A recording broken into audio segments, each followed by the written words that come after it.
Hello everybody, I know a couple of people have made videos like this now where they kind of talk about the collabs or things that are coming up in EpicSeven. I just kind of want to compile everything into a video as well as kind of show you a few of the new things that have been added to E7 because they just dropped. The maintenance was last night and I didn't realize a lot of the changes actually were in this patch as opposed to, I guess, some other time, maybe when they release ML Politics. But I'll go through both and kind of just talk about the future or state of E7 a little bit, a tad bit. But let's get into what you're probably here for, which is the E7 announcements collab. Like, do I think it's this? Do I think it's that? And so first and foremost, we kind of had a bit of a teaser earlier on just for, you know, the sake of the origin story for this. Originally, there was a Maroon mail that was announced through the E7 various Twitters with an announcement or basically I guess like an incentive for people to retweet, which was a boots price and like a teaser, to which we were given this image. And of course, there were a bunch of people that were kind of tinfoil hatting that it was very weird for the boot here to be 41. It's not 45, and that's what speed is supposed to be. And what do the skulls next to the boots mean alongside the horn and the charm? People were initially theorizing that this was an indicator that we were going to have an Overlord collab, which is still very possible. However, there have been additional theories or kind of concerns with whether the 4-1 on the boot means that is an April Fool's Day announcement, which I will be completely honest with you, I don't think they've done some similar kind of announcement like this where they've hyped it up or they've announced it. They've done several teasers for it, and then all that we were given is an April Fool's joke. The other reason why I think this is a little bit weird is because after the first Maroon mail finished, they announced that there was one more piece of mail that they weren't able to announce. As you can see here, we have Maroon that's like struggling to open up the piece of paper. And there was another retweet goal, which led to, I don't think we were given anything. It may have been this, which I think is inevitably what I think they were alluding to. I don't know if there was actually anything that came from the end of this. But we were given this text, which is obviously really cryptic. And after it was deciphered using a cipher that we were given beforehand, I know there's a tweet that I'm missing. I don't know what's going on. Some of the tweets are deleted or missing. But essentially with a prior cipher or like an indicator, or I'm sure if you just put this into ChatGPT, you'd find out. It says that the shadows conceal the truth. Now, here's where we basically are in terms of the timing of things. We don't exactly know what the announcement for things are, and we're still getting random teasers like this.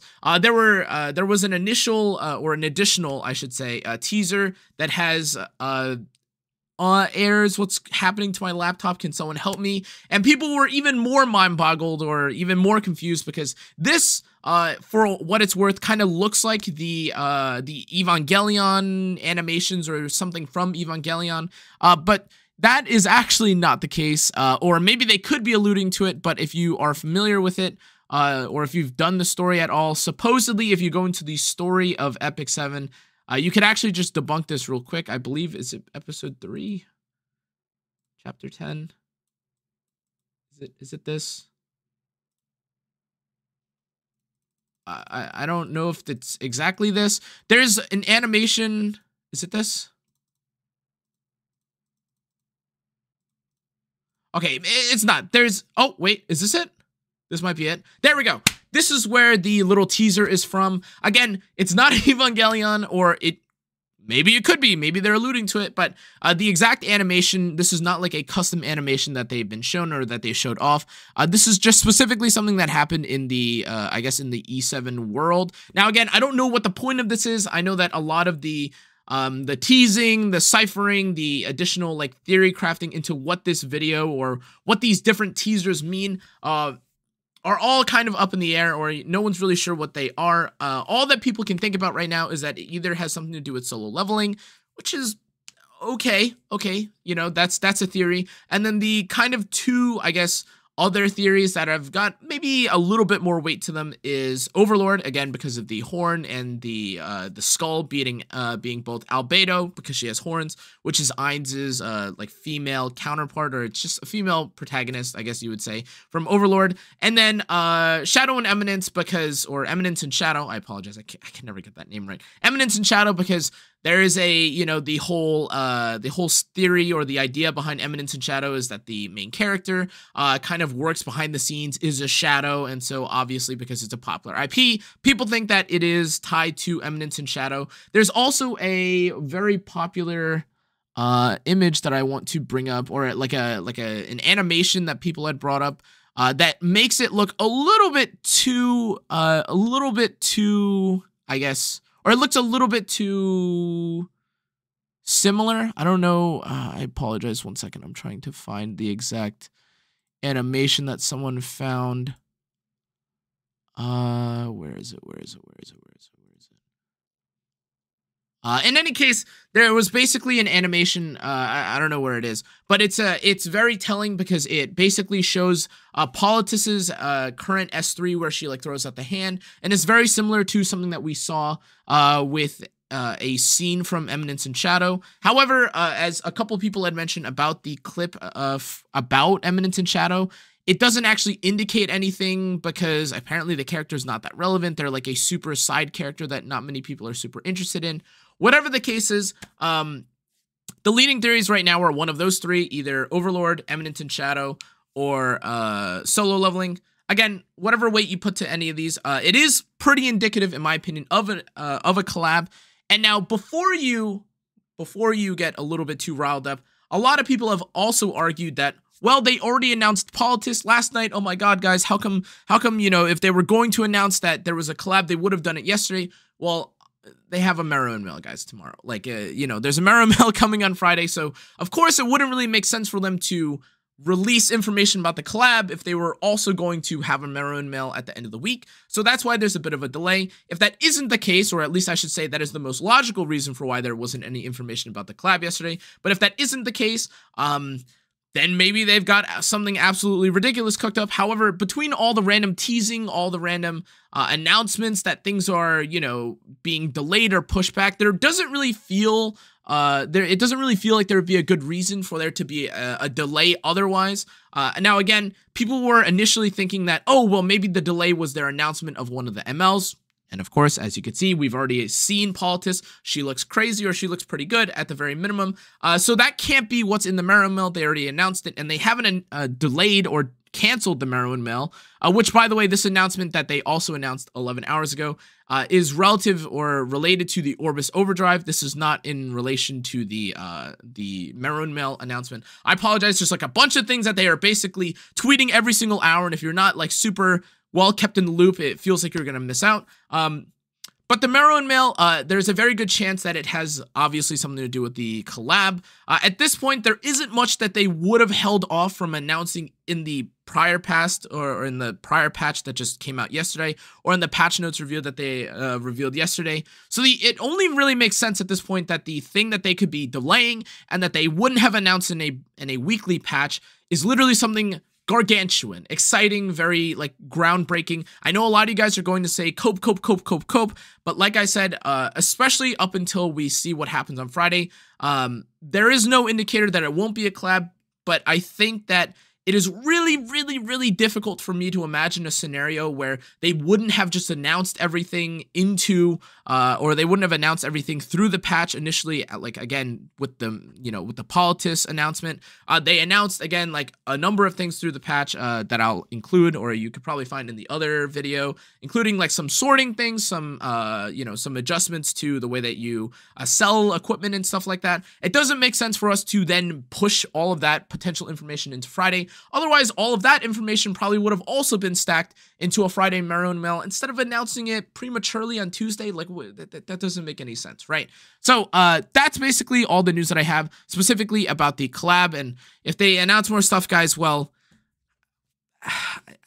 stay tuned, I guess. I'll make a video on it as it comes out. I'm basically just a glorified journalist at this point because I don't have a sleep schedule and I'm working 24/7 for this. However, a couple of things that I do want to make mention of, if you haven't played EpicSeven recently, that you might miss out on is number one. I don't know if it's still here. Oh yes, okay. So there is a new thing that they added to the store. It is now a Purin's complimentary pack. It gives you 40 free energy and a bit of gold every day, and that's to replace the old Abyss introduction entry tokens. As you can see here, it just requires energy now. There's no like additional labyrinth or, you know, abyss token thing that you'd have to worry about. So that's really nice. But also, and especially if you've seen this with gearing or selling, now if you want to sell gear, you have this little wheel here that you can now adjust or sell gear by certain amounts. And while I initially thought that this is that this would be a lot more interesting, something that I didn't mention in the last video that I should have mentioned here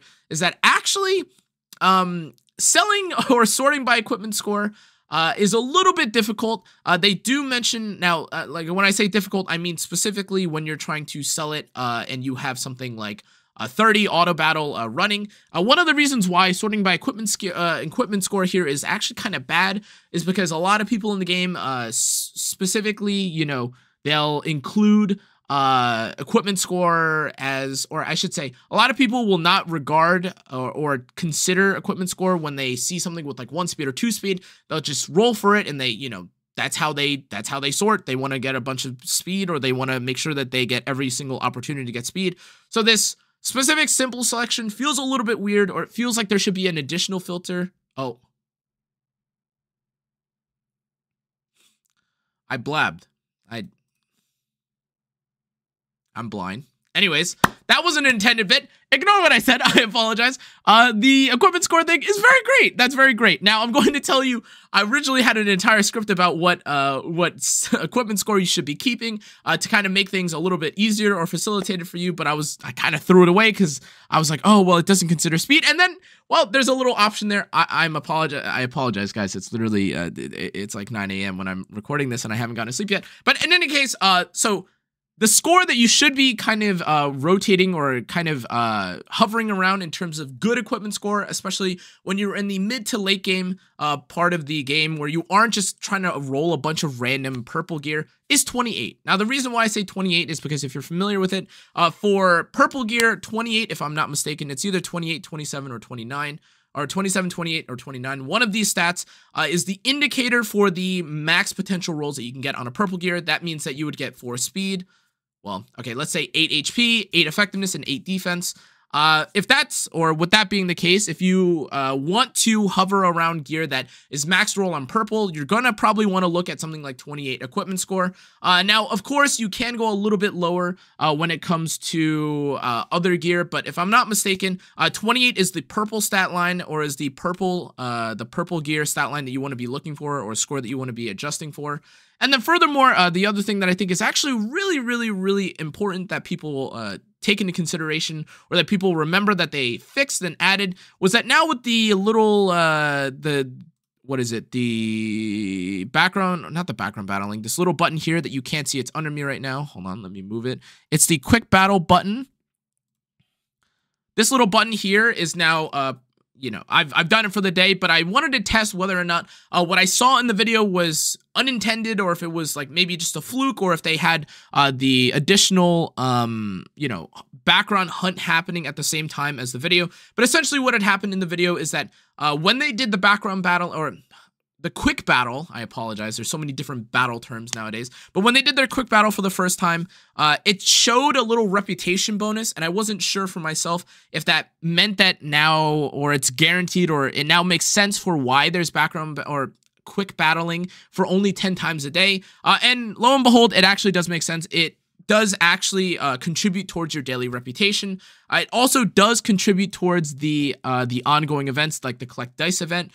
Both of these things both of these things are very important or very significant. Number one, because as you can see, I'm getting dice, which I can then use to get rewards like gold and charms and whatever it is, penguins, but also because they obviously give you energy. Now, of course, in the past, I was very harsh on this tool because from what I had seen, or from what people had gathered, there was literally no actual benefit to doing this, except and only except if you were a very early beginner player who doesn't want to overcap on energy, and you kind of want to just run through stuff a little bit earlier, and maybe if you don't have gear, that was another kind of angle that people took it. But more logically, or the way that it feels like they were supposed to intend this quick battle tool to function, is that you're supposed to use it to clear through your dailies a little bit faster. Now you don't have to wait Let's say if your hunt or one of your hunt runs is 2 minutes, now you save essentially 200 minutes worth of energy just by doing your quick battle times 10. For all intents and purposes, that's literally what, 200 divided by 6. That's like 3 hours potentially saved. Does that make sense? Sorry, wait, no. Wait, is that? You save a lot of time. I'm brain fried, guys. However, the point stands. That again, with all the like tinfoil hatting that I'm doing, I just wanted to kind of again address like the new things that have also come out, because now right now, in my opinion, for E7 is kind of we're kind of at a crossroads where if all the changes that they've added to the game, whether it is through quality of life or through the collab or through the draft arena, like the draft mode arena that they've added, there is a very good chance that right now, and this isn't coping, I promise, that EpicSeven has a very good chance to pivot their way into a very successful or very positive 2024, especially as we start to head out of like the first quarter and we start to head towards the second quarter. I'm kind of hesitant to say that EpicSeven is trending very positively. However, I haven't talked about this in the video, but they did actually end up recouping their losses technically from the month of February or January, whichever it was, where they were down in profits. And now they returned back to $3 million in revenue. I didn't make a video on this, and I know there were a couple of people that were a bit critical of me focusing or fixating too much on their profits. However, for what it's worth now, I just wanted to say that if EpicSeven is trending upwards again in profits, and also they add some good updates, like again, they add a new collab with either something like Overlord or like solo leveling or Eminence and Shadow, whatever it is, alongside the new changes that they added. Politis looks very waifu. I'm sure that'll be very happy, or a lot of you guys are happy because of how cool she looks. Maybe you aren't, super excited because of her kit, but regardless, there's new content. There's draft mode. They're adding the advents. Rift is coming soon. Collab is maybe potentially on the way. We don't know when Senya is being added. All these things basically contribute to what I would consider to be kind of like the spring of E7. Now they kind of have to compete with a bunch of other games coming out. There's apparently a Wuthering Waves announcement that's coming out soon, so maybe they're a little bit pressured by that. I don't know. Maybe they're not. Maybe they don't care about it at all. However, it is worth noting that EpicSeven has had a decent couple patches recently, not quite to the size that I'm sure a lot of you guys would have hoped, especially from years past, but based on what we know about like either their inability to work on several projects right now because of maybe like downsizing, or I don't know, they don't have as many people, there's recruitment advertisements, or there's recruitment ads that are being displayed or people are looking up when it comes to Smilegate and specifically for E7. But with all that being said and enough blabbering, I apologize. I know it's so much yapping. Long story short, to TLDR, if you want to just get through it, 3 collabs are very likely, or one of 3 collabs is very likely happening. There is basically no other reason for them to have pushed announcements for quality of life to a separate Marrow Mail, especially in the same week as a patch notes, where they could have announced or could have released all these quality of life changes or other announcements all at the same time. It sounds like they wanted a separate announcement because they wanted collabs. The new changes that they added to E7 are kind of nice. Having energy is very nice. The Abyss thing is very nice. And after I unbrain rotted myself, wow, sorting by equipment by speed or excluding equipment by speed when you sort is very cool, very based, very, very nice, especially if you're someone that goes through a lot of gear or if you farm a lot. And then finally, again, when it comes to, I guess, like the potential like future additions, either quality of life or the potential additions of new characters that they add to E7, I'm hopeful. Politis again looks very well done, very well animated, I should say, and designed.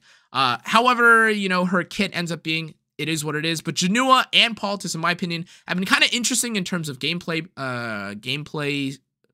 play style, I guess, for lack of a better word. But I will say that, again, whether or not this is good for balance of the game, I'm not even going to talk about it because we're still kind of in the early phases of both Politis and Cannaaaa testing, theory crafting, etc. But that's going to be it for this video, guys. I hope you enjoyed. I just wanted to kind of get out my thoughts because, again, I haven't really talked about all the collab, theory crafting, all the thoughts that are kind of going through everyone's minds. There's been a lot of posting. There's been a lot of speculating. There's been a lot of tweeting, posting, content revolving around E7 recently. That's not even including the tournament that they have going on with App Gallery. Just a lot of stuff is going on with E7. I'm very excited to see it. hopefully it's some exciting stuff, especially before we see, you know, other gacha games potentially come out, or before, you know, we hit the spring era of, you know, everyone getting new stuff. Maybe they get Easter stuff related events and other gacha games. But in any case, guys, that's going to be it for this video. I hope you enjoyed. Hope you learned something. I apologize if it was a bit rambly. There's a lot of like, have you ever seen like that Always Sunny in Philadelphia thing where like you've got like the red lines, like theory crafting, pulling at things? That's basically what my life has been for the past 48 hours. But in any case, guys, thanks again for watching. Hope you enjoyed. Make sure to check out the rest of my socials: Discord, TikTok, YouTube, Twitter, etc. I stream, as always, on YouTube and Twitch. And just as a final reminder, if you guys are on YouTube, I've opened up channel memberships. If you guys want to check it out, it's $1 just so you guys can get emotes and stuff to use either in live streams or wherever. But thanks again, guys. I'll see you on the next one. Adios.